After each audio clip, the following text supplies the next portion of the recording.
কেউ যদি তোমারে বলে যে আমি সব জানি, তুমি দুই আঙ্গুল দেখিয়ে বলো তুমি কিচ্ছু জানো না। তোমার শিখার অনেক বাকি। জাননেওয়ালার উপরও জাননেওয়ালাও আছে, ঠিক কিনা? এজন্য আমরা যেন বিনয়ী হই। বিনয়, হাম্বলনেস, আরবিতে বলে তাওয়াদু, এটা খুবই জরুরি। এগুলো আমাদের মধ্যে এখন নাই। আমাদের মধ্যে ইগো প্রবলেম আছে না নাই? অহংকার, জেলাসি, অ্যারোগ্যান্স, এগুলো থেকে সম্মানিত ভাইয়ের আমাদেরকে বেরিয়ে আসতে হবে। দেখবেন সমাজে যারা খুবই হাম্বল, বিনয়ী, তাদেরকে সবাই পছন্দ করে না? আর অহংকারীদের কেউ পছন্দ করে না। সামনে সালাম দেয়, পিছনে গালি দেয়। কথা বলেন? এজন্য অহংকারী হবেন না, বিনয়ী হবেন।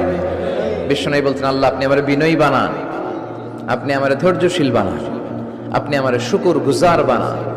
আমার চোখে আল্লাহ আপনি আমার ছোট বানান, মানুষের চোখে আপনি আমারে বড় বানান। পড়েন আমিন।